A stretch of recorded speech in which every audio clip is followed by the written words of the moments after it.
শুভ সকাল বন্ধুরা, তোমরা সবাই কেমন আছো? আশা করি সবাই ভালো আছো। সকাল সকাল আজকে স্নানটা করে নিয়ে আগে তারপর বাসি কাজগুলো করছি, কারণ আমার সকালবেলা এত পেটটা ব্যথা করছে। পেটটা ব্যথা করার স্বার্থে চলে গেছিলাম টয়লেটে।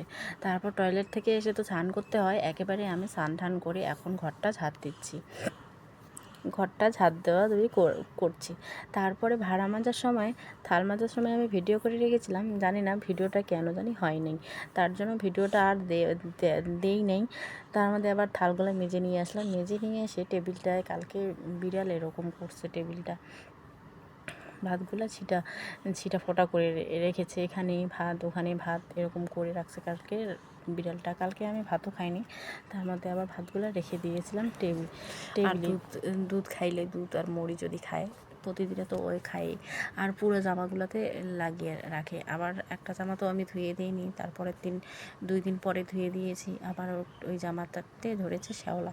শ্যাওলা তো বলে না, ওগুলো কি ঝাং ধরা বলে, হ্যাঁ ঝাং ধরা বলে, ঝাং ধরেছে জামাটাতে। আর দেখতে একদমই বিচ্ছিরি লাগে। আর এমনিতে মিষ্টি আমার মেয়ের সাদা জামাই বেশিরভাগে আছে। তারপরে ক্যামেরা রাখার তো জায়গা নেই, তোমাদেরকে আগেই আমি বলেছি। তো ঘষাঘষি করে ওগুলো, আমার তো ঘষা তো নেই, যেগুলো ব্রাশ থাকে ব্রাশগুলো নেই, হাত দিয়ে একটা বস্তার ঘষা নিয়ে ওইগুলো দিয়ে ঘষছি, ঘষাঘষি করে নিচ্ছে জামাগুলোতে। বেশিরভাগই সাদা জামা, এগুলো জামা পরে ঘুরে আর কয়েকদিন পরে এগুলো ছোটো হয়ে যাবে, তাহলে তো পরতেই পাবে না। তার জন্য আমি বাড়িতে দিই, বাড়িতে পরার জন্য। সকাল সকাল কাপড় কাচা এগুলো তো ভালোই লাগে। তার মধ্যে আবার আমার নাইটিটা গেছে ছিঁড়ে, পিঠের মধ্যে ছিঁড়ে গেছে, একটা পিনের সাহায্যে রেখেছি ওইভাবেই। তারপর ঘষে ঘষে ঘষে ঘষে পরিষ্কার করার অনেকটাই চেষ্টা করছি। আর সাদা জামাতে যদি নোংরা লেগে থাকে তাহলে কিন্তু একদমই ভালো লাগে না। আমার শাশুড়ি মা গরুর জন্য জল নিয়ে গেল, গরুর জল গরম করতে দিবে উনুনে, তার জন্য নিয়ে চলে গেল। আর এক এক করে জামাগুলো ধোয়াধুয়ি করছি। আর আমার সার্ফটা একটু বেশি দেওয়া হয়েছে, তার জন্য সার্ফের জল আর কি বের হচ্ছে। এক একটা করে জামা ধুয়ে দিই। তার মধ্যে আবার এদিকে আদার গাছ গাড়া হয়েছে, আদা, তারপর হচ্ছে কয়েকটা কাঁচার গাছ, মানে কাঁচা পুঁইয়ের গাছ কয়েকটা আর কি, এখানে 2টা ওখানে 2টা এরকম করে কেটে রাখা হয়েছে। আর পিছনে আছে নারকেল গাছ, এটা তো গরু খেয়ে নিয়েছে। এখন তো গরু যাওয়ার রাস্তাটা বন্ধ, আবার ক্ষেতের মধ্যে গরু যখন রাখে তখন পাতাগুলো খেয়ে খেয়ে একদম শেষ করে দেয়। তার জন্য গরু তো এখন নিয়ে যাওয়া নেই, আর পাতাগুলো বেঁচে গেছে, এখন খায় না। আর নারকেল গাছটা বড় হতে হতে যে কবে যে বড় হবে কোনো সময় চিন্তায় পড়ে যায়।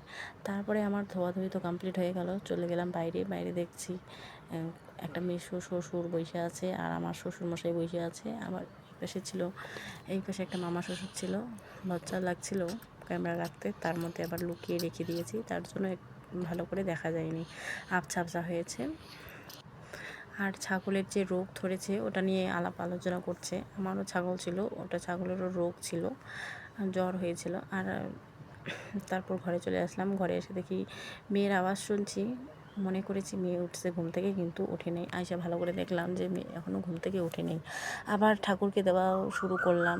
এখানে ঠাকুরের ফুলগুলো নিয়ে এখানে ফেলে দিলাম। আর ঠাকুরের ফুল তো যেখানে সেখানে ফেলতে নেই, তাই আর কি এখানে ফেলে দিই।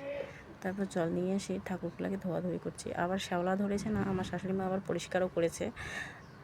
তারপর ঠাকুর মশা আমার কমপ্লিট হয়ে গেল। তো ফুল তুলে নিয়ে আসলাম বোনদের ওইখান থেকে, 3টা ফুল বড় বড় সাইজ। ওই ফুলগুলোকে হয়তো সাদা জবা বলে।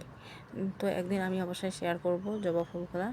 তারপর আমার ফুল তোলাও হয়ে যাচ্ছে, ফুলগুলো একদম উপরে উঠছে, উপরে উপরে উপরে ফুটছে ফুল। আর আমার শাশুড়ি মা আমাকে দেখে দেখে যাচ্ছে, মনে হয় কী বা আমি করেছি।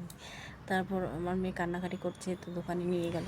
আরও বড় বাকে বলছে যে আমাকে শুধু কিনে দাও, তো দোকানে ওকে নিয়ে গেল। আমার চুলগুলো আমি কয়েকদিন ধরে দেখছি একটু বড় হয়েছে, আর ধ্যান দিই না চুলের প্রতি। আমার চুলগুলো আগে অনেক ছোট ছিল, এখন তো একটু বড় হয়েছে। তারপরে আস্তে আস্তে আমি ঠাকুরটাকে দিচ্ছি। আর সকাল সকালে এই ঠাকুর দেওয়া যদি কাজ না করি, বিকেলবেলা একদমই দিতে ইচ্ছে করে না, বিকেলবেলা আলসি লাগে। তখন তো বসে থাকি একটু ঘরের পিছনে, গল্প টল্প করি। আর সব সময় কিন্তু ঘরে থাকা একদমই সম্ভব না। ঘরে যদি থাকি তাহলে শরীরটা যেন আরও মোটা হয়ে যাবে। তারপরে একে একে ঠাকুরটাকে দিয়ে কমপ্লিট করে নিলাম। তারপর ঠাকুরটাকে দিয়ে খাওয়া দাওয়া করে নিলাম। কালকে যেহেতু আমার শাশুড়ি মা মাংস রান্না করেছে, তো দিয়েছে মাংস, তো ওটাই আর কি খেয়ে নিলাম।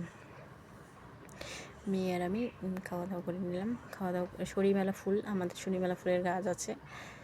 ওই শরীমেলা কালকে পড়েছে, 9টা না 8টার মতো পড়েছে। ওগুলো ভাজা করেছে আর ভাত দিয়েছে, মা মেয়ে মিলে। কালকে আমার বর ফোন করে বলছে যে বাড়ি যাবো 20 দিনের ভিতরে। আমি বলছি বাড়ি আসো, বাড়ি আসলে ভালো, তার মধ্যে আবার ক্ষেতের কাজটা দুজনে নিজে হাতে করতে পারবো। আর যদি লোক লাগিয়ে যদি করি তাহলে টাকাটা একটু বেশি যাবে। আর ওইদিকে তো আবার গরু ছাগলের অত্যাচার, ওটাও তো দেখতে হবে। লাভটা যদি না করতে পারি তাহলে কিসের আবার জমি নিলাম। তারপরে থালগুলো ধরে বাড়ি চলে গেলাম, বাড়ি চলে গিয়ে টেবিলে রেখে দিলাম। তো ঘুম থেকে চট করে উঠে বললো আমার মেয়ে, বলো হ্যালো বন্ধুরা বলো।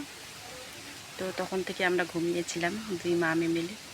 এখন ঘুম থেকে উঠলো, এখন ওকে দুধ আর মুড়ি খাওয়াই দেবো।